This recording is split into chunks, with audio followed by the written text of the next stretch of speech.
And hello guys, once again, welcome back muli sa ating YouTube channel. Ito po inyong host na si Chloe TV. Muling magbibigay ng panibagong reaction video sa ating Mikris ngayon. Pero bago ang lahat, syempre gusto ko lang kayong pasalamatan at kumustahin, lalong-lalo lang sa ating mga solid Mikris supporters na palaging nag-aabang sa ating mga reaction video, sa mga nag-comment, sa mga nag-share, mga nag-like. Maraming salamat.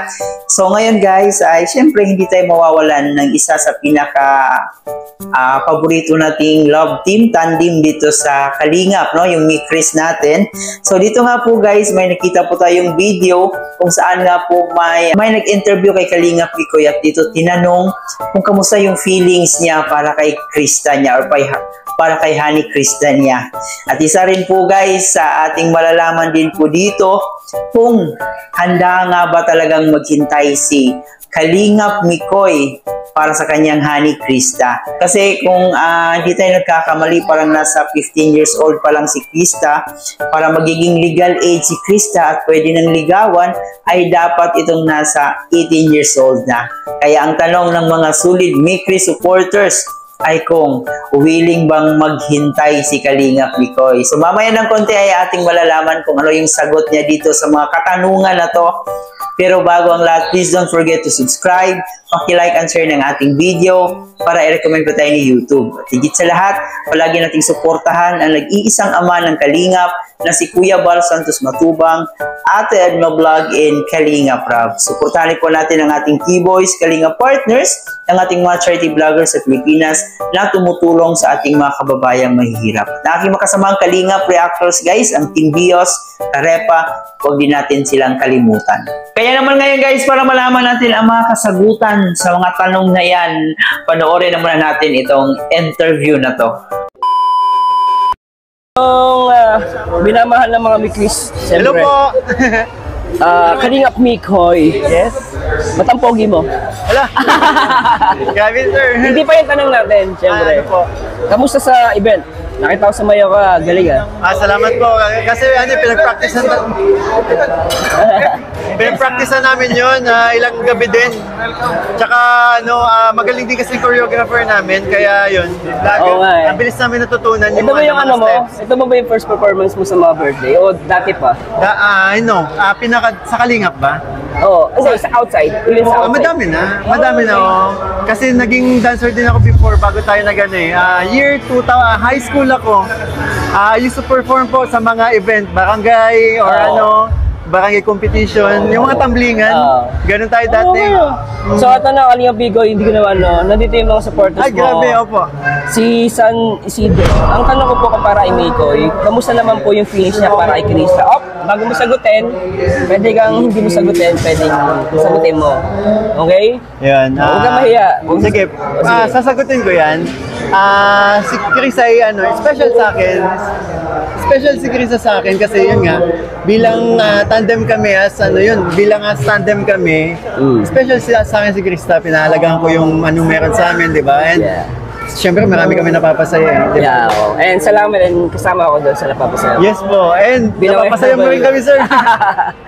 Anyway, isa pa, Steve Kayanan, question po Sir Mars, para sa Mikris yung kilig, sweetness at kulitan nila sa isa't isa, on cam ay semba pag off cam. Pag kailan sumagot? Hindi ko sasagutin yan. Basta may nakita po ako. Ayun na yun. Okay? Makikita nyo na naman sa mga CCTV. Basta hindi na po nakita. Mga hindi namin alam yun eh. Pero nakita ko na yun eh. Pero hindi ko na, basta na po yun. On the spot. Oo, Jennifer Felipe.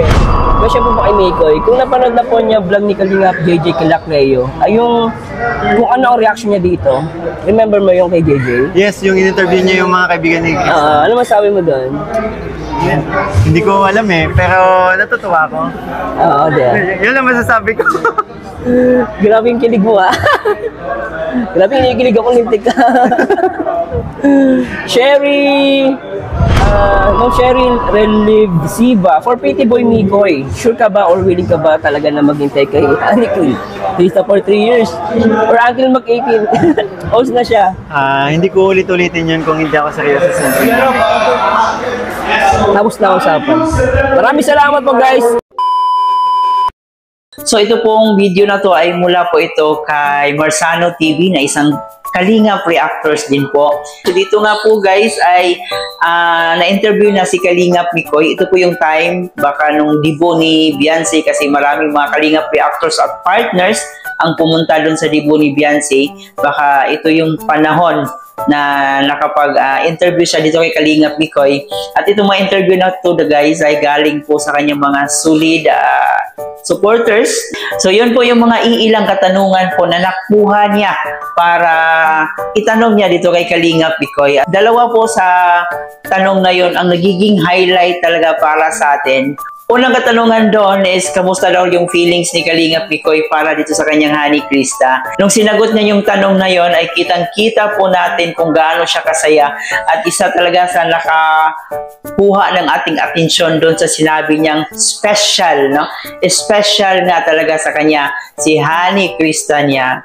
So ayun guys, no, inspired po si Kalingap Mikoy habang sinagot niya itong tanong na to. At kitang-kita rin po natin sa kanyang ngiti kung ano nga ba talaga yung totoo, di ba? So hindi na kailangan niyang i-explain pa, pero yung na-highlight doon na salita is yung word na special. So ibig sabihin lang po niyan ay talagang lumalalim na yung kanilang samahan, no? Kahit siguro sabihin natin tandem lang po ito, pero sila po'y tao lang din naman, no? Darating at darating talaga yung araw na pwede silang mahulog sa isa't isa. Kaya siguro nasabi ni Kalingap Mikoy na si Krista niya ay special na para sa kanya.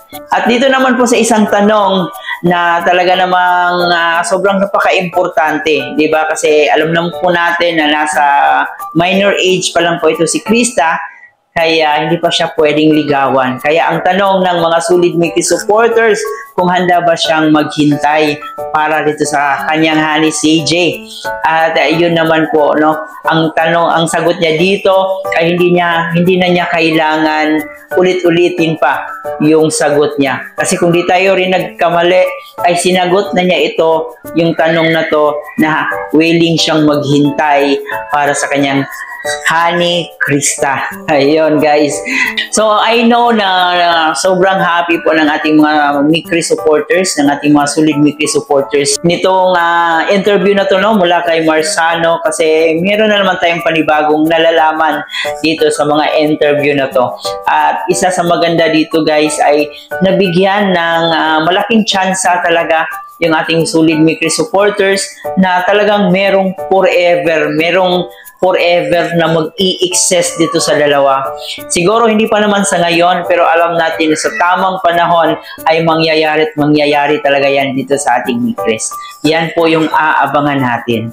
At saka kitang-kita naman po natin na every time magkasama itong dalawa ay hindi talaga maiiwasan yung kanilang mga kiligans, kaswitan, yung mga BTS, pag nakikita natin silang dalawa ay talagang masaya. Nandun yung nandun yung tinatawag nila na getting to know each other. So yun po yung mga nakikita natin dito sa Mikres. So yan lang muna guys ang ating reaction video. Sa ngayon ay wala pa pong balita kung kailan yung part 18, no, hihintayin na naman po natin. Pero we hope and pray sana hindi na aabot ng isang buwan yung paghihintay natin dito sa susunod na episode ng Mikres.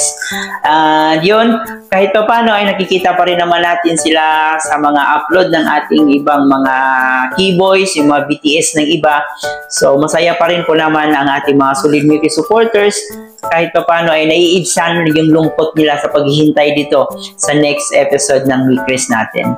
So yan lang muna guys ang ating reaction video. Salamat sa iyong pagsama dito sa atin. I hope na sa susunod na reaction video ay nandito pa rin po kayo, and feel free to comment down below kung ano yung opinion nyo patungkol dito sa ating reaction. At bago natin tapusin, huwag kalimutan mag-like and share ng ating video, and of course mag-subscribe na rin po kayo. Ito po inyong host na si Chloe TV. Marami pong salamat.